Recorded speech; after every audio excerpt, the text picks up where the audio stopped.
ئەوەی کە نامۆیە لەناو خەڵک و لەناو مرۆڤایەتیە لەناو دینەکانە ئەوەیە کە پەیدابوونی سفور لەناو کۆمەڵگەیە نەک هەبوونی حیجاب و نیقابە. چونکە لە هەموو دینەکانە حیجاب و نیقاب هەبووە لە هەموو کۆمەڵگایەکە ئەگەر دینداریش نەبوو بن تەنها وحشی نەبوو بن بۆی خۆیان داپۆشیوە بە هەر شتێک بێت حتا بە جیا و گۆڵش خۆیان داپۆشیوە بۆ چونکە مرۆڤی ژیر هەستیش پێکردووە کە ئەمە شتێکی ناشیاوە کە مرۆڤ دانەپۆشرێت.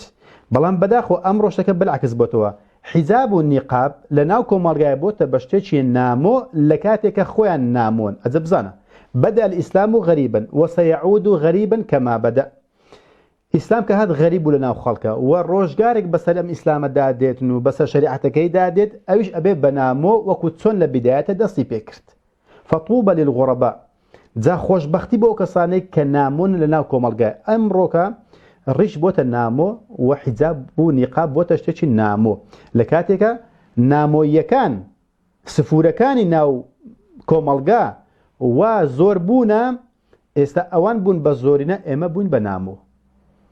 لنا همو مروفكانا ريشتاشين نبوه يعني سيري كافر كان سيري ماركس به ماركس مزانا ريشي نبوه سيري داروين بك ريشي نبوه سيري خدا دروينكاني يوناني كان بك وكو تسويس مثلا اسا رسم كاني زور هيا مزانا ريشدار نبوه ك 450 سال پێشی ئیسلامە پێشی مەسیحا ژیاون و هەمویان ئەرستۆ ئەوانە کە ڕسمی بۆکەن ئایا کە پەیکەری بۆ تاشن ئایا ڕیشی نەبووە ڕیش تاشن شتێکی نامۆیە لە ناو مرۆڤایەتیە و لە ناو دینەکانە زۆر تایبەتتر شتێکی نامۆیە. دووەمیشت دانەپۆشینی ئافرەت شتێکی زۆر نامۆیە لە ناو مرۆڤەکانە بە تایبەتی لە ناو دیندارەکانە بڕۆ هەرچی دیندارە لە هەموو دینەکان دینە ئاسمانیەکان یان دینە دەستکردەکان. لناو يهود اگر انسانك ايماندار بيت بياو بيت ريشي هي لناو مسيحيشه بهماشيو لناو مسلماناش بهماشيو لناو يزيديه لناو كاكيه لناو هميان ده لناو سيخه كان لناو هندوسه كان همو الريش شعاري ايمانداران بو لناو افرتان شبهماشيو نا افرتان تكبينيتان امانه هميان سيدك اما افرتان كلناو همو كومالغا ديندار ئافرەت دینداری ئافرەت خۆی داپۆشیوە و ئەوەی کە زۆر متەدەین بووە نیقابی بەستووە. سەیری کە ئەمە ساڵی 1900 لە چێن دەرێ لە بەریتانیا سەیری کە بزانە تاخۆ یەک دانە سفوری تێدایە ساڵی 1900 پێش ئێشتا ئەلمانیت هاتی و بەڵام وە تۆخ نەبوو بوو و ڕەجی خۆی دانەکوتی بوو. سەیری کە بزانێت تاخوا چەند ئافرەتی سفورە بینی و چەند ئافرەت ئەبینی بە کۆڵۆن و سترێت و چەندیان ئەبینی قژیان دیار بێت كإستاكا بما تفسير كان كأنما قج دركوتن لإسلام دا نية بالكو خود داپوشين سينجا كأمش براسي درويتشي زلا سيدي كهمو أفرتان خوان دا أبوشي وصال النوسطة بزان أو علمانتات سيلا وانا كردوا لتكي بيفرداونو ولا دايكاتي خستونا والرجي خو كشتنو خو سلطان لا يبدا تندزورا ودايكاتي شهر نماوا والرجي دانشتوان برو كمبون أتسل لولاتانا دا وردا سيدي كا همویان خۆیان داپۆشیوە یەکێکیان قاچیشیان دیار نییە هیچیان دیار نییە سەیریکەن بە چاوی خۆتان ئەیبینن ها یعنی شتێکی زۆر زۆر نامۆیە کە ئافرەتێک ببینیت کە خۆی دانەپۆشی بێت بەڵکو هەر سەیرە حەیا چونکە الحەیاء شعبة من الإيمان شەرم بەشێکە لە ئیمان بۆی ئافرەتانی داوێن پاک شەرمیشیان هەیە. سەیریکە منقەبە ها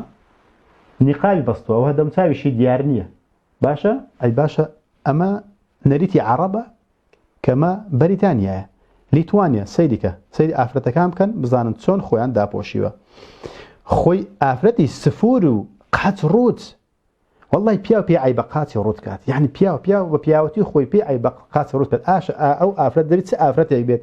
قاتي خوي روت كات يعني سينجو صدفي خوي بدر بيخي سيدي مقدونيا سيدي أي أفرتك هي خۆی دانەپۆشی ئایا سنجیتیان دیارە شتی محاڵە ئەو نامۆیانە ئەم دینە ئەلمانێتە بزانە چی بەو خەڵکە کردووە چۆن سەیرکە ئەمە ئاعیلە ئیمپراتۆریەتی نەمسایە ساڵی 1916 کە خێزانەکانن هەر هەمووی نیقابی بەستووە سەیرکە هەمووی نیقاب ئەمە ئاعیلەی مەلیکن ئیمپراتۆریەتی نەمسە ساڵی 1916 ئایا ئەمانەش لەسەر دابوونەریتی عەرەبن كإما كيسا بما تفسير كان